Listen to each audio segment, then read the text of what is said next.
Okay, yeah.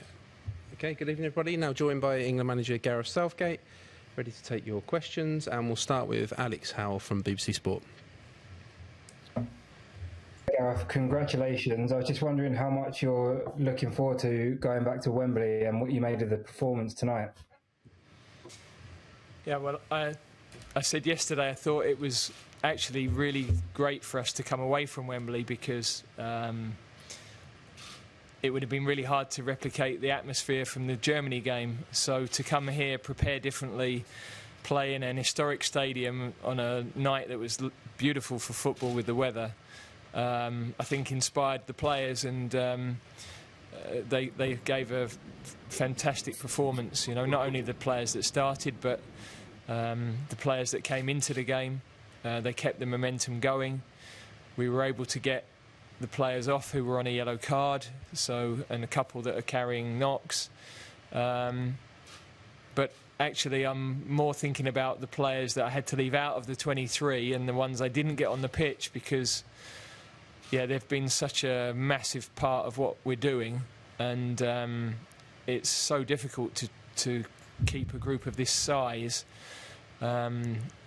involved, happy, feeling valued, and yet those guys have been phenomenal with the way they've sacrificed themselves for the group, and they've understood the importance of the group. We're in a semi-final because of that spirit in a lot of aspects. Of course, the quality of the play as well, important.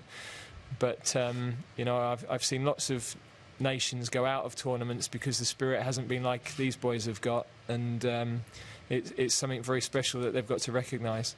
Thanks, Alex. Plenty of hands raised. We're trying to keep it to one question each. Next to Duncan Wright, the Sun.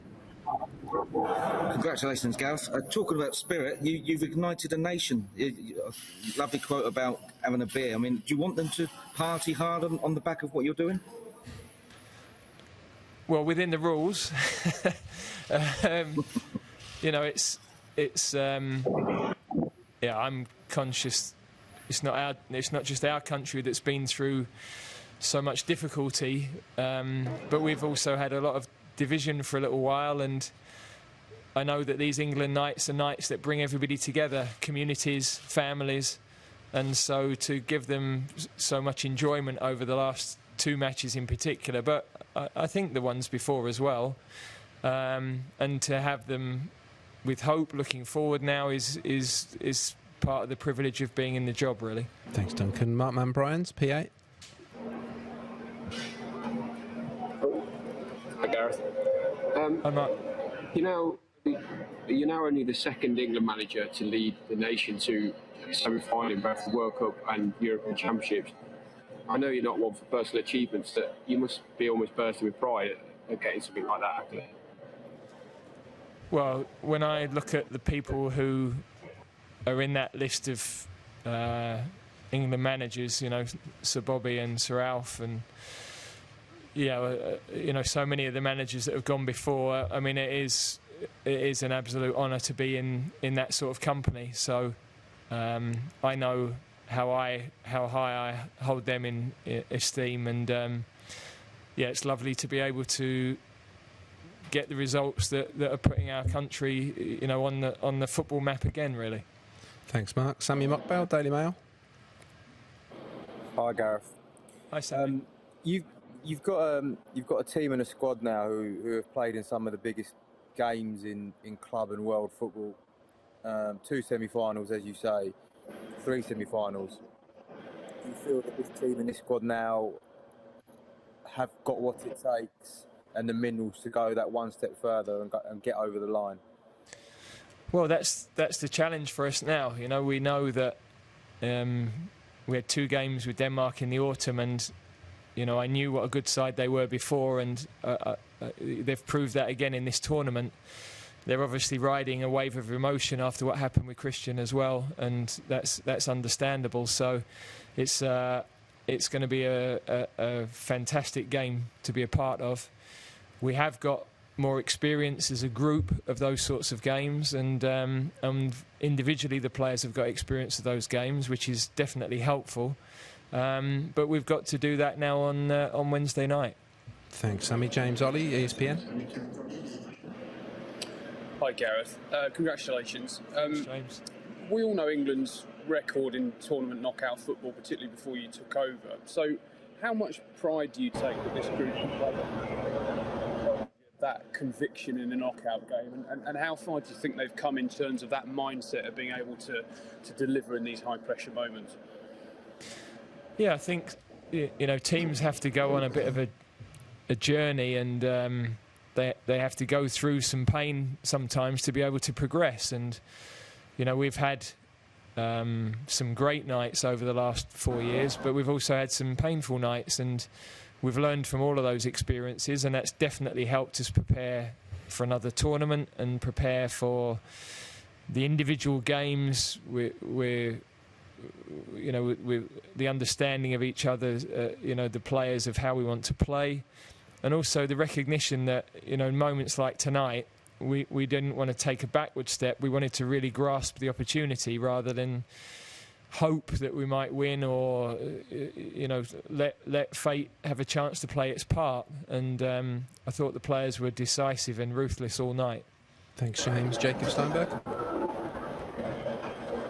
Hi, Gareth. You made a lot of play recently in the previous games about the lack of goals from set pieces. So you must be pleased with what you saw tonight from Luke and Mason, particularly Luke. With the two assists tonight. He obviously was someone who was out of the side for quite a long time, out of the squad because of the challenges that he's gone through, and he seems like he's really taken the chance that you've given him. Yeah, I feel as if his performances have really, improved every game, and it's understandable in that it was a long time that he wasn't with us. In March was his first game with us for a few years, and you often play in those games trying not to make mistakes rather than really going and flourishing. And I think he feels comfortable in the environment now. He knows how we want to play. He knows that he fits in with that, and the delivery was great. And yes, we were really pleased. We've talked a lot this week about set play goals. We've put more emphasis on it again.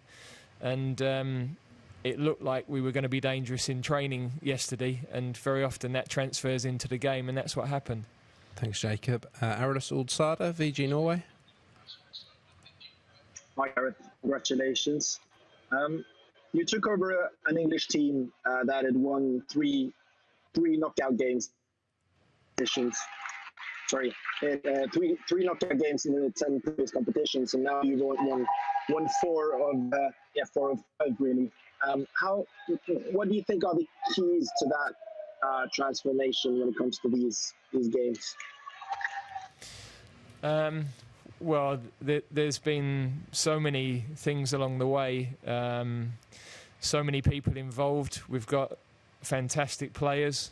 We've got a really great staff in every department that create a good environment and a professional environment.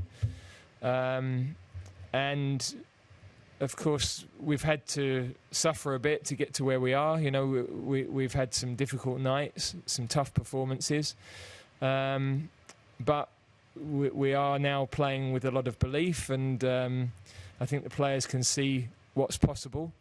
We still have a long way to go, and we're not satisfied.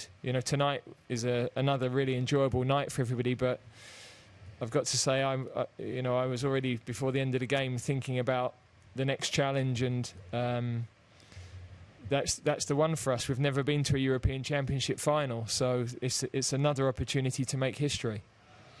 Thank you, Arlis. Next to Ian Abrahams, TalkSport.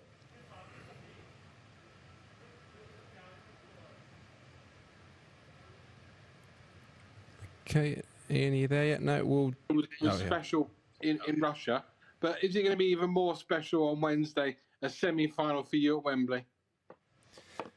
Well, it's an amazing game to be a part of, because to be able to lead your team out in any game at Wembley is special. To have a semi-final, of course, extra special. So, but we won't win the game just because we're at home. We've got to play well. We've got to be as well prepared as we have been for all of the matches. And we've got a fabulous opportunity. It's as I said earlier to the other guys, it's a chance to make history. We've never been to a European Championship final, so it's not so much pressure for this team. It's another challenge that they've got the chance to take on, and at the moment they're rising to those challenges. Thank you, Ian. Nino Dewitt is having an issue with his microphone, so I'm going to ask a question on his behalf, and this will be the final question.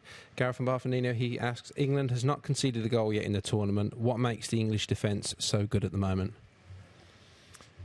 Well, our defenders are playing well, and our goalkeeper is playing well. And that's not just been the four players tonight, because obviously we've had changes in other games where players have kept clean sheets. But it's been a collective. You know, our forward players are working so hard to stop the opposition. The midfield players are covering the spaces.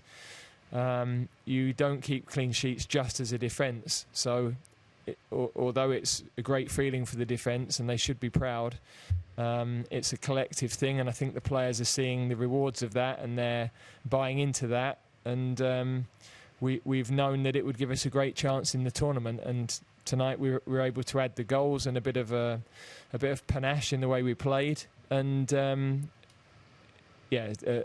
special evening, but we're on to the next challenge. Okay, everybody, we'll conclude it there. Thanks for joining us this evening. Thank you.